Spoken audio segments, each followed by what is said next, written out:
Yeah, this 2.0 turbo is great. It's one thing I do love about this particular one. It's got the 2.0 turbo. Hey everyone, it's Ben Hardy here, and in today's going to be reviewing the all-new Jeep Wrangler Freedom Edition, aka the Wrangler that you have never heard about. Before we get into this video though, a huge shout out and thank you to the Larry Miller Jeep Cresta here in Sandy, Utah for giving me some time with this Wrangler. I'm going to include a link to their inventory in the description down below so you can check out what they have currently. If you need any help or have any questions, just ask for Nick or Eric. And then on a side note, if you want to save time and money the next time you purchase a car, link to my car buying guide in the description down below. Let's get into it.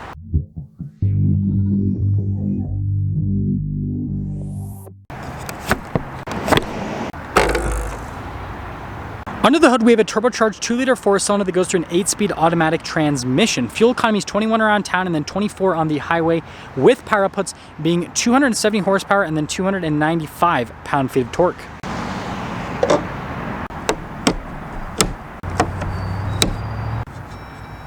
Now, before we go over the front end, I do want to mention, if you want to see more videos just like this, then I recommend you subscribe because I post content every single day. Now, this just has the standard Wrangler hood, so you guys can see it's raised there in the center, and then we do have those two little rubber things where you can throw the windshield down onto them. Popping down below, you guys can see this comes with LED lights, and so the turn signals are also LEDs, which is pretty cool. Notice we've got the blacked out tow hooks there, blacked out front grille, fog lights there, and this comes with a steel bumper. And then taken in all together, this definitely has a cool, aggressive appearance. Tire and wheel setup is 245, 75, 17 in the front and over in the rear as well. You guys can see you've got these aggressive blacked out wheels, which I think look pretty dang sweet. And yes, these are all-terrain tires. Now we do have the standard Jeep Wrangler Sport shocks and suspension and a solid front axle. We have our trail rated 4x4 badge, and we have this kind of like little decal here with that fake venting piece, American flag, and then the Jeep logo. This package does have body painted fender flares, and then we also have a rock rail there on the side and then the hard top. So here's our key fob. We got the Jeep logo there on the back. We have our little flip out key. We have our unlock and lock function and then remote start function as well.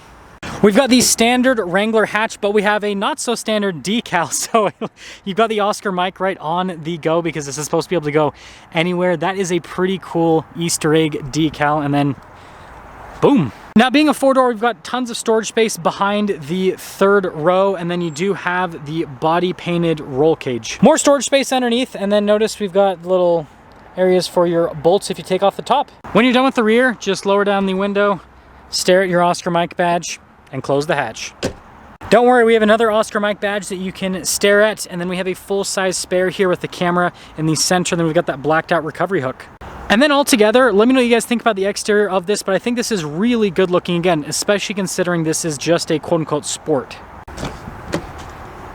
We've got the regular Wrangler door panel, so we have padding here, netting down below for some extra storage, and then our handle up above. Now we do get these special seats, so they are leather trimmed here on the outside, and then you have the cloth inserts on the inside, so kind of an interesting mix.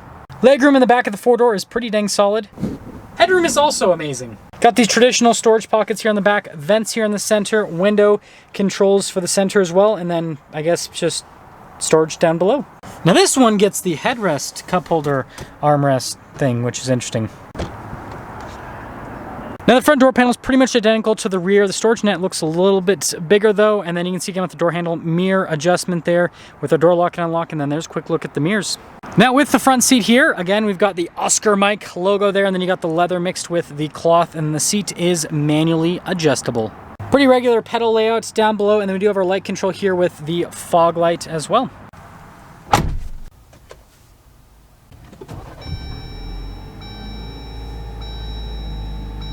Really nice steering wheel actually with the leather trim on the outside. You got the contrast stitching on the inside. Radio controls in the back. We got our cruise control, controls for the center stack, voice command controls, and then we have our turn signal stock and our windshield wiper stock. Now with the center gauge clutch, you guys can see mostly analog with the gauges. We do have a little itty bitty screen there in the center, which will give us different bits of information on the vehicle, like you guys saw fuel economy, tire pressure, you know, the normal stuff. Now we do have a backup camera with trajectory lines that turn with the steering wheel, and resolution overall with the camera is pretty solid. Now here's the center infotainment system for this Wrangler, so you guys can see response time is pretty solid. We do have heated seats and a heated steering wheel, and this function is pretty similar to the larger screen you can get with the Wrangler, just on a smaller scale. We of course have a circular Jeep vents here, and look at the gray there on the dash, and then the Wrangler grab handle. We've got analog controls like the radio, the climate system, again, single zone climate system, heated seats, heated steering wheel. We still have our off-road cruise control, stability control, you can turn that on or off. Same thing with the auto stop, start.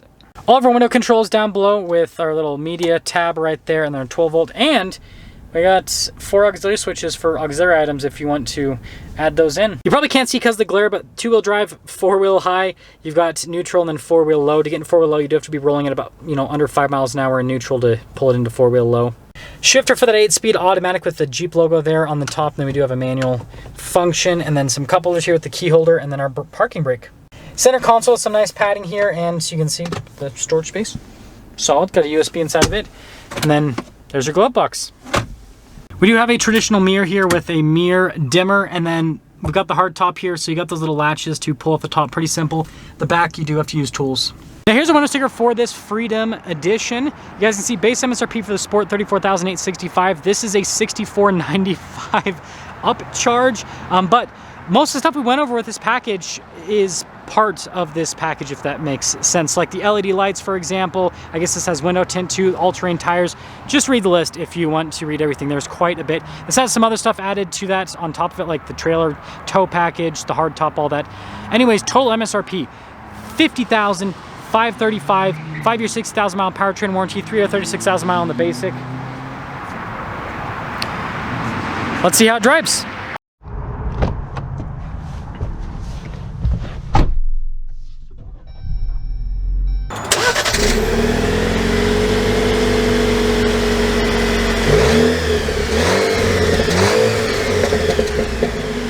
Well, let's talk about visibility before we set off. Here's your visibility over the hood, both of the mirrors, throughout the rest of the rear, and Oscar Mike. Okay, that was really bad. Let's go. Starting off in this Freedom Edition / Oscar Mike Edition, and I guess that, if you're ever going to do anything crazy in this, like go up a giant rock wall or something, you just got to scream Oscar Mike before you do it. That's the whole deal with this. So I am taking a slightly different driving route compared to what I normally do because rush hour traffic right now, I don't want to deal with it. I don't have time for it. I don't have the mental capacity for it. But I've driven a million Wranglers, and so I'll just tell you how this drives compared to other Wranglers. So first off, I just drove a 2-door before this, and I can confirm, I was trying to adjust my mirror there, I didn't even have it selected. I can confirm the 4-door definitely drives better than the 2-door. That is for sure. Now these tires actually help out quite a bit with absorbing stuff, but you need to remember this is still a Wrangler, so it's still going to drive like a Wrangler. It's, it's going to be a little bit bumpier with the suspension, and it's just how they are in stock format. You typically have to do some upgrades or get like a Rubicon or something to get, a more comfortable ride. Yeah, this 2.0 turbo is great. It's one thing I do love about this particular one. It's got the 2.0 turbo. I just drove the V6 before this, and it's such a huge difference. Even though the power figures aren't that different, at higher elevation, we're at about just over 4,000 feet elevation here. The 2.0 turbo does so much better than that V6. Like, zoom, zoom. No, this is not a Mazda, but I had to say it. Seriously, it gets up and moves. I like how this Oscar Mike / Freedom Edition drives. It's really solid. What I will say though is, this is ultimately just pretty much a dressed up sport, right? So you just got to take that into account, like understand what you're buying. But I don't think that's a bad thing, because most people that buy Rubicons don't need a Rubicon. They just want the look of a Rubicon, right? And so this gives you most of that, because you got the more aggressive tires, you've got the steel bumper. Like, this has the looks. This is a really good looking Jeep, and it would not be that expensive to make this look even more aggressive. Like, you could just do a pretty inexpensive lift kit and some more aggressive tires, and boom, you got something that looks better than a Rubicon. And it still, like, that would still put this at less than a Rubicon, because like I just reviewed a 2-door Rubicon. It was like $55,000, and this is $50,000, which is still a lot of money, don't get me wrong, but $50,000 is less than $55,000. That's all for this video. That's gonna sum things up for our video on this Wrangler. Again, a huge shout out and thank you to the Larry Miller Jeep Chrysler here in Sandy, Utah for giving me some time with this Wrangler. Check out the inventory in the description down below. I'll see ya.